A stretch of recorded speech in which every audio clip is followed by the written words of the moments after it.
देवी सर्वभूतेषु माँ कालरात्रि रूपेण संस्थिता नमस्तस्यै नमस्तस्यै नमस्तस्यै नमो नमः।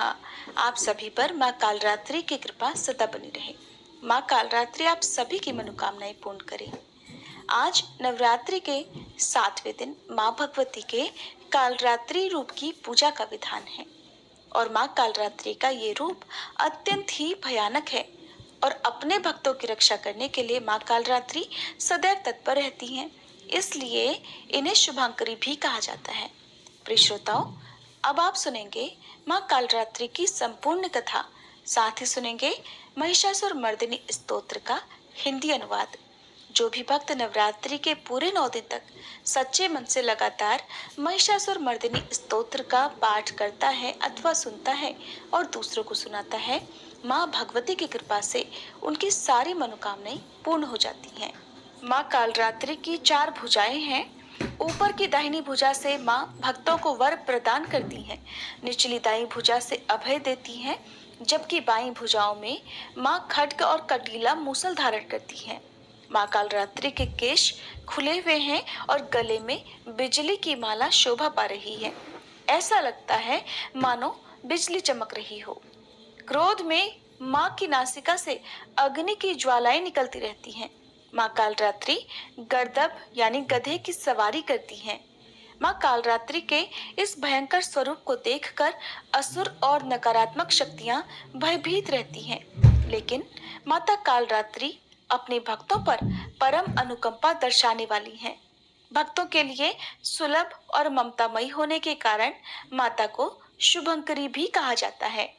श्री दुर्गा सप्तशती में महिषासुर नाम के दैत्य के वध के समय मां भद्रकाली की कथा का वर्णन मिलता है कि युद्ध के समय महाभयानक दैत्य समूह देवी को रणभूमि में आते देखकर उनके ऊपर ऐसे बाणों की वर्षा करने लगा मानो बादल मेरुगिरी के शिखर पर पानी की धार बरसा रहा हो।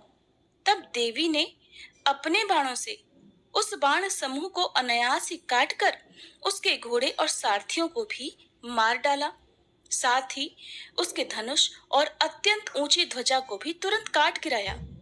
धनुष कट जाने पर उसके अंगों को अपने बाणों से बींध डाला और भद्रकाली ने शूल का प्रहार किया। उससे राक्षस के शूल के सैकड़ों टुकड़े हो गए और वह महादैत्य प्राणों से हाथ धो बैठा। इसी प्रकार चंड और मुंड के वध के लिए माँ विकराल मुखी काली प्रकट हुई। मार्कंडेय ऋषि कहते हैं कि इसके बाद शुंभ की आज्ञा पाकर वे चंड मुंड आदि दैत्य चतुरंगिणी सेना के साथ अस्त्र शस्त्रों से सुसज्जित होकर चल पड़े। फिर गिरिराज हिमालय के स्वर्णमय ऊंचे शिखर पर पहुंचकर उन्होंने सिंह पर बैठी देवी को देखा। उन्हें देखकर दैत्य लोग तत्परता से उन्हें पकड़ने का प्रयास करने लगे। तब देवी अंबिका ने उन शत्रुओं के प्रति बड़ा क्रोध किया। उस समय क्रोध के कारण उनका मुख काला पड़ गया, ललाट में भौहें टेढ़ी हो गई और वहीं से तुरंत विकराल मुखी काली प्रकट हुई, जो तलवार और पाश लिए हुए थी। वे विचित्र खडवांग धारण किए और चीते के चर्म की साड़ी पहने नरमुंडों की माला से विभूषित थीं। उनके शरीर का मांस सूख गया था, केवल हड्डियों का ढांचा था, जिससे वे अत्यंत भयंकर जान पड़ती थीं। उनका मुख बहुत विशाल था, जीभ लपलपाने के कारण वह और भी डरावनी लग रही थी। उनकी आंखें भीतर को धंसी हुई और कुछ लाल थी। वे अपनी भयंकर गर्जना से संपूर्ण दिशाओं को गुंजा रही थी।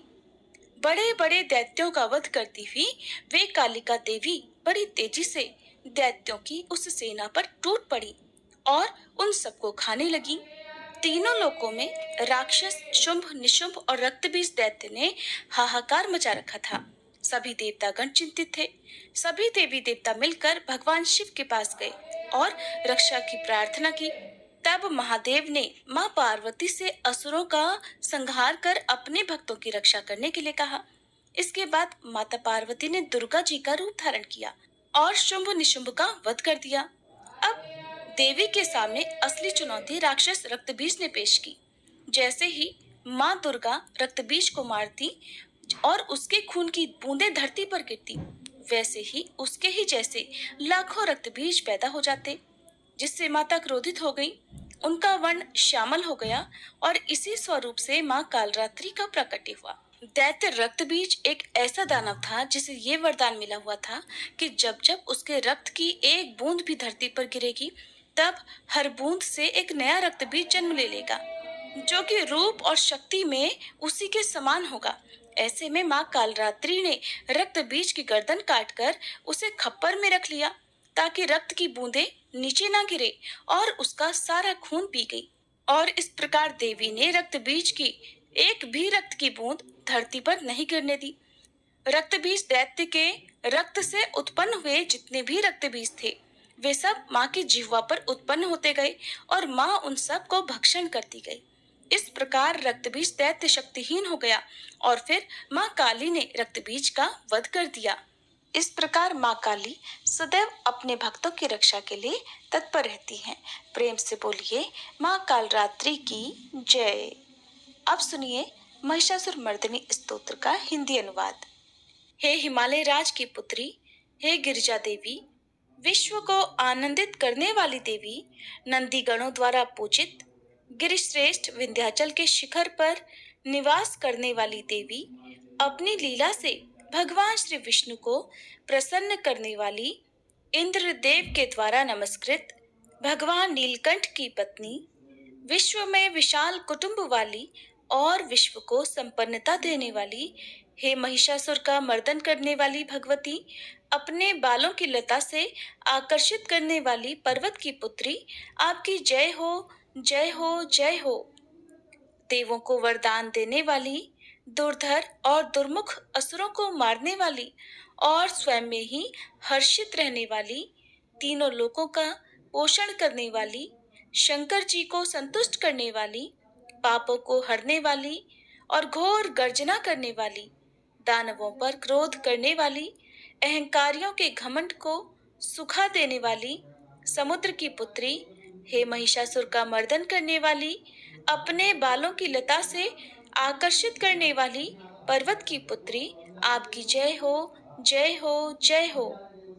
हे जगत माता, हे मेरी माँ, प्रेम से कदम्ब के वन में वास करने वाली, हास्य भाव में रहने वाली, हिमालय के शिखर पर स्थित, अपने भवन में विराजित, मधु की तरह मधुर, मधु कैटभ का मद नष्ट करने वाली, महिष को विदीर्ण करने वाली, सदा युद्ध में लिप्त रहने वाली, हे महिषासुर का मर्दन करने वाली, अपने बालों की लता से आकर्षित करने वाली पर्वत की पुत्री, आपकी जय हो, जय हो, जय हो। शत्रुओं के हाथियों की सूंड काटने वाली और उनके 100 टुकड़े करने वाली, जिनका सिंह शत्रुओं के हाथियों के सर अलग अलग टुकड़े कर देता है, अपनी भुजाओं के अस्त्रों से चंड और मुंड के शीश काटने वाली, हे महिषासुर का मर्दन करने वाली और अपने बालों की लता से आकर्षित करने वाली पर्वत की पुत्री, आपकी जय हो, जय हो, जय हो। रण में मदोन्मत्त शत्रुओं का वध करने वाली, अजर अविनाशी शक्तियां धारण करने वाली, प्रमथनाथ अर्थात शिव जी की चतुराई जानकर उन्हें अपना दूत बनाने वाली, दुर्मति और बुरे विचार वाले दानव के दूत के प्रस्ताव का अंत करने वाली, हे महिषासुर का मर्दन करने वाली, अपने बालों की लता से आकर्षित करने वाली पर्वत की पुत्री, आपकी जय हो, जय हो, जय हो। शरणागत शत्रुओं की पत्नियों के आग्रह पर उन्हें अभयदान देने वाली, तीनों लोकों को पीड़ित करने वाले, दैत्यों पर प्रहार करने योग्य त्रिशूल धारण करने वाली, देवताओं की दुंदुभी से दुमी दुमी की ध्वनि को सभी दिशाओं में व्याप्त करने वाली, हे महिषासुर का मर्दन करने वाली, अपने बालों की लता से आकर्षित करने वाली पर्वत की पुत्री, आपकी जय हो, जय हो, जय हो। मात्र अपनी हुंकार से धूम्र लोचन राक्षस को धूम्र अर्थात धुएं के समान भस्म करने वाली, युद्ध में कुपित रक्त बीज के रक्त से उत्पन्न अन्य रक्त बीजों का रक्त पीने वाली, शुंभ और निशुंभ दैत्यों की बलि से शिव जी और भूत प्रेतों को तृप्त करने वाली, हे महिषासुर का मर्दन करने वाली, अपने बालों की लता से आकर्षित करने वाली पर्वत की पुत्री, आपकी जय हो, जय हो, जय हो। युद्ध भूमि में जिनके हाथों के कंगन धनुष के समान चमकते हैं, जिनके सोने के तीर शत्रुओं को विदीर्ण करके लाल हो जाते हैं और उनकी चीखें निकालते हैं।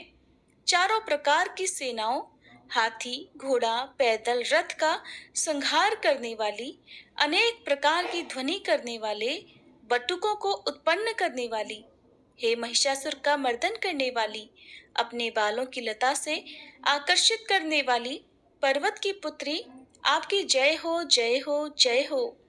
देवांगनाओं के तत था थेई थेई आदि शब्दों से युक्त भावमय नृत्य में मग्न रहने वाली, कु कुथ अड्डी विभिन्न प्रकार की मात्राओं वाले, ताल वाले स्वर्गीय गीतों को सुनने में लीन, मृदंग की धू धुकुट धीमी धीमी आदि गंभीर ध्वनि सुनने में लिप्त रहने वाली, हे महिषासुर का मर्दन करने वाली, अपने बालों की लता से आकर्षित करने वाली, पर्वत की पुत्री, आपकी जय हो, जय हो, जय हो।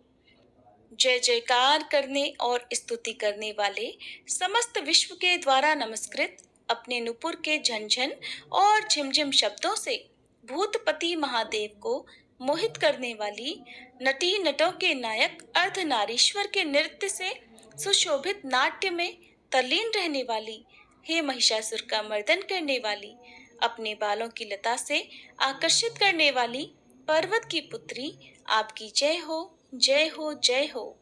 आकर्षक कांति के साथ अति सुंदर मन से युक्त और रात्रि के आश्रय अर्थात चंद्रदेव की आभा को अपने चेहरे की सुंदरता से फीका करने वाली, काले भंवरों के समान सुंदर नेत्रों वाली, हे महिषासुर का मर्दन करने वाली, अपने बालों की लता से आकर्षित करने वाली, पर्वत की पुत्री, आपकी जय हो, जय हो, जय हो।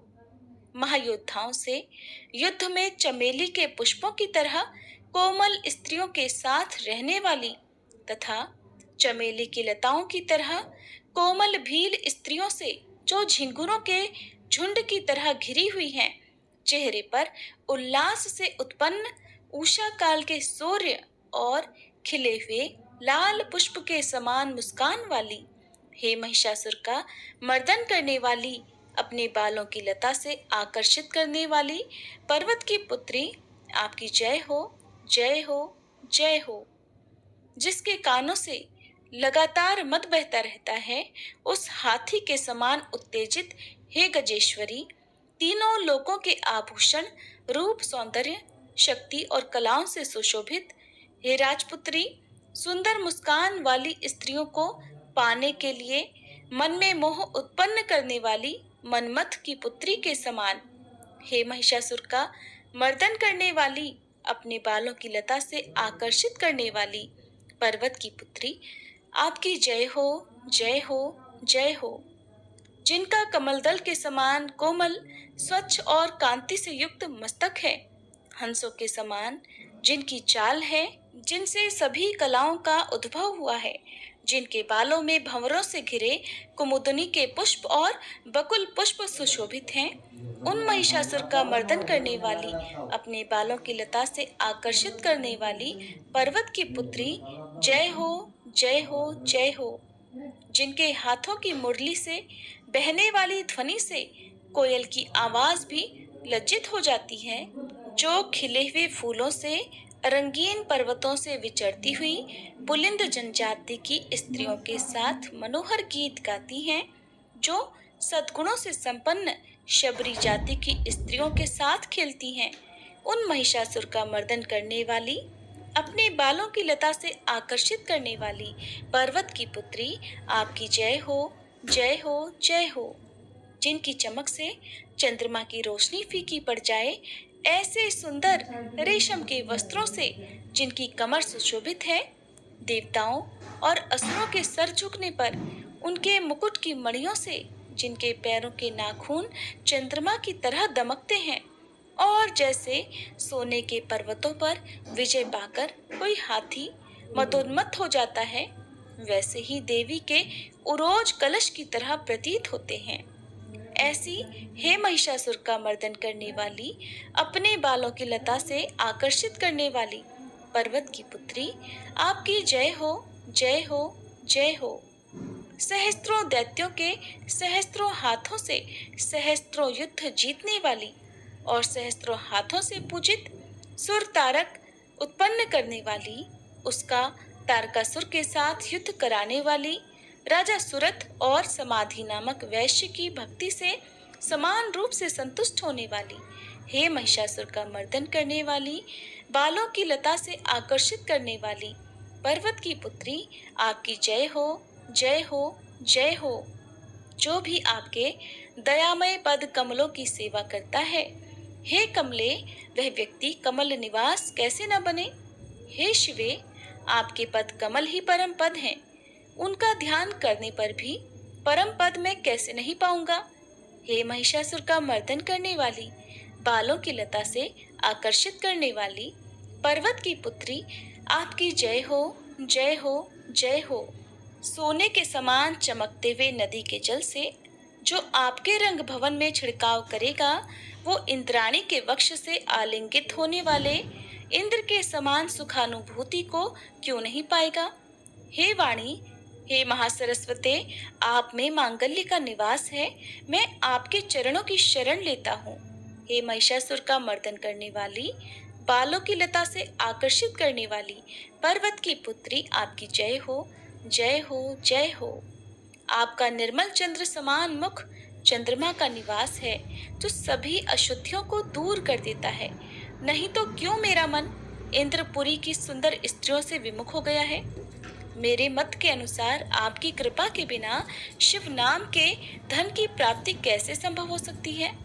हे महिषासुर का मर्दन करने वाली, बालों की लता से आकर्षित करने वाली पर्वत की पुत्री, आपकी जय हो, जय हो, जय हो। हे दीनों पर दया करने वाली उमा, मुझ पर भी दया कर ही दो। हे जगत जननी, जैसे आप दया की वर्षा करती हो, वैसे ही तीरों की भी वर्षा करती हो। इसलिए इस समय जैसा आपको उचित लगे वैसा करो, मेरे पाप और ताप दूर कर दो। हे महिषासुर का मर्दन करने वाली, बालों की लता से आकर्षित करने वाली पर्वत की पुत्री, आपकी जय हो, जय हो, जय हो।